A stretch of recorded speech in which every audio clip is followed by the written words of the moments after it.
Hello दोस्तों, जय माता दी। कैसे हैं आप सभी? आई होप आप सभी बहुत अच्छे होंगे। दोस्तों, इस समय जो टाइम चल रहा है वो नवरात्रि का चल रहा है, तो आप सभी को नवरात्रि की हार्दिक शुभकामनाएं। और मैं माता रानी से प्रार्थना करती हूँ कि आप सभी के जितने सपने हैं सारे पूरे हों, और इस बार जिस भी कंपटीशन की, जिस भी आप एग्ज़ाम की तैयारी कर रहे हों, ज़रूर आप उसमें सफल हों। दोस्तों, चलते हैं हम अपने टॉपिक पर कि इससे पहले जो मैंने वीडियो डाली थी वो था, हाँ, सेकंड पेपर का सब्जेक्ट उसका हिंदी था। तो यूजीसी नेट का जब एग्ज़ाम होता है तो उसमें 2 पेपर होते हैं, first paper, second paper. Second paper जो है वो आपका सब्जेक्ट का रहता है, और फर्स्ट पेपर जो रहता है वो आपका कॉमन रहता है, सबके लिए रहता है, एक ही रहता है, उसमें कोई चॉइस नहीं होती है। तो उसके लिए जो है मैंने सेकंड पेपर की तो बुक बताई थी, बट फर्स्ट पेपर की नहीं बताए थे। तो मैं सोच रही हूँ इस बार आज मैं आपको फर्स्ट पेपर की बुक बताती हूँ, और ये अच्छी बुक है। मेरे पास जो बुक है यही बुक है। तो ये जो बुक है ये आपकी है यूथ कंपटीशन की, आप देख सकते हैं ये। और इसमें देखिए ये सारे इतने सारे पेपर्स दे रखे हैं, इतने सारे, ये देखिए, है ना। और इसमें इतने सेट जून के हैं, और इतने दिसंबर के, इतने जून के हैं। और ये जो है सॉल्व पेपर्स है, कोई थ्योरी वाली बुक नहीं है। और इसमें जो है विस्तृत आपकी व्याख्या दे रखी है प्रश्नों के जो भी हैं, और ये एनटीए के आंसर की से के द्वारा प्रमाणित है। ऐसा नहीं कि इसमें जो आंसर की दिया है वो गलत हो सकता है, एनटीए द्वारा ही प्रमाणित है। तो ये बुक आप ले सकते हैं, बहुत अच्छी बुक है। और यही एक दोस्त इसका दिखा देती हूँ, इसका प्राइस क्या है। इसका प्राइस जो है 495 है, और ये कुछ डिस्काउंट पर भी मिलती है, 10-15 डिस्काउंट जो भी हो, मुझे याद नहीं क्लियर कि फाइनली मुझे कितने की पड़ी थी। तो ये बुक जो है आप ले लीजिए, अच्छी बुक है। और इसमें क्या है कि फर्स्ट पेपर में जितनी भी आपकी यूनिट होती हैं वो 10 यूनिट टोटल होती हैं, और 10 यूनिट्स में आपका सभी कुछ दे रखा है। देखिए, फर्स्ट इकाई जो है आपकी शिक्षण अभिवृत्ति है, और अभिवृत्ति के अंदर का जितना कुछ है वो भी है। शोध अभिवृत्ति है, और तीसरा ये जो है बोध है, फिर संप्रेषण है, फिर गणितीय तर्क और अभिवृत्ति। ये देखेंगे, ये आपका इस तरह से 10 यूनिट्स इसमें सारी दे रखी हैं, अलग से कुछ भी नहीं है, पढ़ना है। और दोस्तों, मैं आपको बता दूं कि मेरे पास इस बुक के अलावा कोई दूसरी बुक भी नहीं है, और मात्र यही एक बुक है, दूसरी बुक भी नहीं, और कोई मेरा दूसरा नोट्स भी नहीं है। और जब मैंने एग्ज़ाम देने की तैयारी करी थी, मेरे पास 20 ही दिन थे, तो तब मैं ये बुक लाई थी, और वो पढ़ना स्टार्ट किया था, सॉल्व किया था, व्याख्या पढ़ी थी, अच्छा था मेरा जो भी स्कोर था। इसके अलावा मैंने जो किया था वो स्मिता मैम की क्लासेस थी, जो मैंने 10-12 दिन ही ली थी। और जब एग्ज़ाम था मेरा तो उसके 8 दिन पहले, 7 दिन पहले मैं क्लास नहीं लिया था, अपने आप से ही स्टडी करी थी। क्योंकि मुझे जब भी कोई एग्ज़ाम होता है तो मैं अगर कोई क्लास कहीं से ले भी रही होती हूँ तो 7-8 दिन पहले छोड़ देती हूँ। मुझे लगता है कि अपने आप से फ़ोकस करना, अपने आप से तैयारी करनी चाहिए। हाँ, क्योंकि वो तो वही मैंने फिर छोड़ दिया था और अपने आप से तैयारी करी थी। 10-12 दिन क्लासेस मैंने ली थी। ऐसा इसलिए नहीं छोड़ दिया था कि वो मैम अच्छा नहीं ना, अच्छा पढ़ाती थी। बट मेरे हर सेकंड पेपर की मैंने छोड़ दिया था, और फर्स्ट पेपर की भी छोड़ दिया था। इतना टाइम नहीं था कि हम जो है केवल क्लास के सहारे रहते, इसलिए छोड़ दिया था। वो टाइम मैं अपने से फ़ोकस करना चाहती थी बुक पर, तो ये थी। और इसमें जो है आपको ये क्वेश्चन पेपर और ये सब, दोस्तों, जब आप सॉल्व करना इसको तो जो है सॉल्व करने का तरीका ये है कि आप क्वेश्चन पेपर पहले क्वेश्चन पढ़ें, फिर उसके बाद जैसे ये व्याख्या दी रहती है इसको भी आप पढ़ लें। और देखिए, मैंने पढ़ा था, और ये जो है मैंने सॉल्व भी किया अपने तरीके से, मैं इसको सॉल्व भी कर लेती थी। तो ये चीज़ें हैं, ऐसे आप भी कर सकते हैं दोस्तों।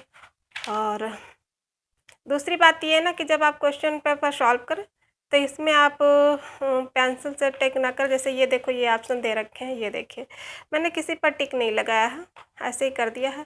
और तो क्योंकि बाद में जब आप एक बार में तो कोई बुक आपको समझ में नहीं आएगी, बस पढ़ते चले जाओ, ऐसे ही रहता है। दोबारा जब आप फिर से रिवीज़न करोगे तो वो टिक आपको दिख जाएगा, तो आपको लगेगा कि ये मेरा क्वेश्चन आंसर तैयार है।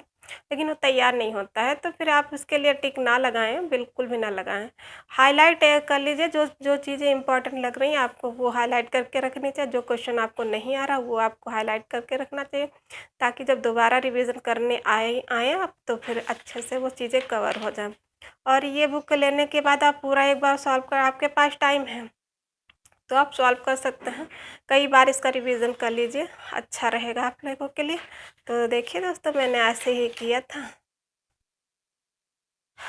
मेरा अच्छा स्कोर रहा और मैं ऐसे ही सॉल्व करती थी। पूरा पेपर मैंने सॉल्व किया था। मैं दिखा रही हूँ, आप लोग देख लीजिए। देखो, जो नहीं आता था मुझे, मैं ऐसे ही सर्किल बना देते थे, तो आप भी ऐसे सर्किल कर सकते हैं कि ये क्वेश्चन मुझे नहीं आता है और इसको मुझे अच्छे से फिर से दोबारा इसको समझना पड़ेगा। ये देखें, ये जो नहीं आते थे उनको मैं सर्किल कर देती थी। और इसमें स्कोर देखो जैसे कितना बन रहा था, इसमें मेरा 22 स्कोर बना था, ये मैंने नोट कर दिया था। लेकिन ऐसा सब में नहीं बनता था, बहुत कम कम बनता था, 15, 20, 16, 17 ऐसे। फ्रेंड, मैंने एक हाथ में मोबाइल पकड़ रखा है तो हिल रहा है, आप थोड़ा-सा कंप्रोमाइज़ कर लेना इसके साथ। ये देखिए, ये सब मैंने हाइलाइट किया था और ऐसे आप भी हाइलाइट करके पढ़िए। इसके अलावा मैंने कोई नोट तो नहीं बनाया था, और आप चाहें इसका शॉर्ट नोट बना, हाँ, शॉर्ट नोट्स मैंने बनाया था, लेकिन वो खुद से मैंने बनाया था। कुछ मैम करा दी थी इम्पोर्टेंट, तो वो मैं नोट कर लेती थी, बाकी खुद से मैंने नोट्स बनाया था।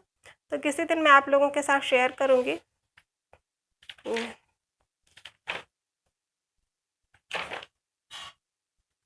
ऐसे तो फ्रेंड्स, मैं ये कहूँगी कि जैसे आप लोग ये ना सोचना कि नहीं मेरे पास टाइम नहीं है, मुझे आता नहीं है, तो मैं नहीं कर पाऊँगी। तो ऐसा घबराने की बात बिल्कुल भी नहीं, क्योंकि जब मैंने स्टार्ट किया था ना, तो मेरे पास भी ऐसे ही घबराहट थी कि मुझे तो, क्योंकि फर्स्ट पेपर में मुझे बिल्कुल भी ज़ीरो था, कुछ भी नहीं आता था।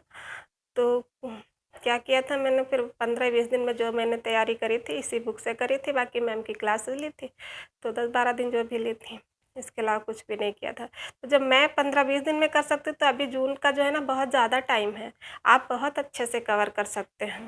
बाकी कुछ लोग कहते हैं कि केवीएस मदान की भी बुक इसकी अच्छी आती है फर्स्ट पेपर के लिए। तो केवीएस मदान की बुक मैंने दोस्तों ली भी नहीं है और देखी भी नहीं है, जो मैं आपको बता सकूँ कैसी है कैसी नहीं है। जहाँ तक मुझे लगता है कि उसमें ये क्वेश्चन पेपर शायद नहीं है, मुझे लगता है वो थ्योरी टाइप में है।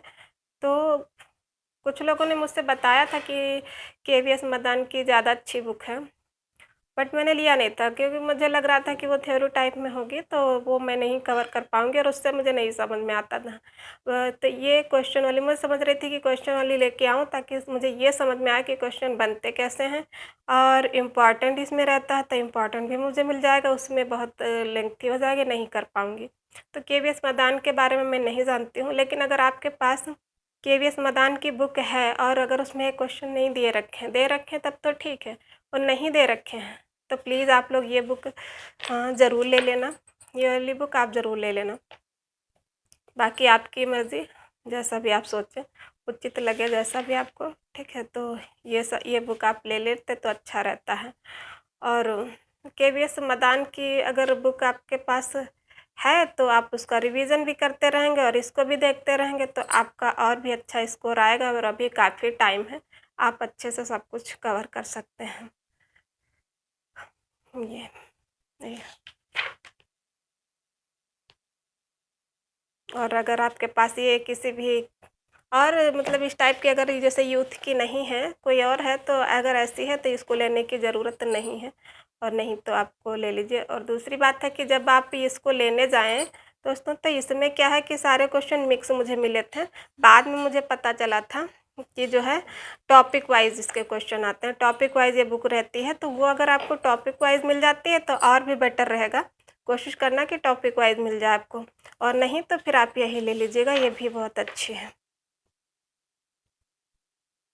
हुँ।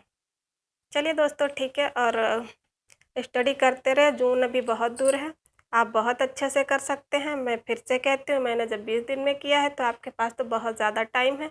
आप बहुत अच्छा स्कोर कर सकते हैं। अपने पर बस आप विश्वास रखिए।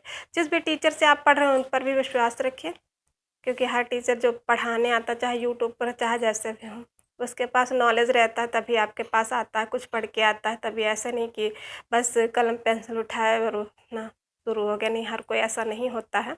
तो थोड़ा-सा ट्रस्ट अपने आप पर भी कीजिए, और अपने गुरु पर तो ट्रस्ट करना ही है, अपने आप पर भी कीजिए कि हाँ, मैं ऐसा कर सकती हूँ। मेरी वीडियो देखने के बाद तो वैसे भी आप सोचेंगे कि हाँ, हो जाएगा, मतलब इतनी जल्दी सब कुछ, अभी टाइम है, कवर हो जाएगा। तो आप जब कवर कर लेंगे, आपका कॉन्फिडेंस बढ़ जाएगा, पेपर बहुत अच्छा हो जाएगा आपका। और मेरी वीडियो अच्छी लगी हो तो प्लीज़ लाइक करना, शेयर करना, ताकि दूसरे की भी हेल्प हो जाए। और ऐसे इम्पोर्टेंट वीडियो देखने के लिए आप मेरे चैनल को सब्सक्राइब कर लेना। थैंक यू दोस्तों, मेरा वीडियो देखने के लिए बहुत बहुत धन्यवाद। आप जय माता दी।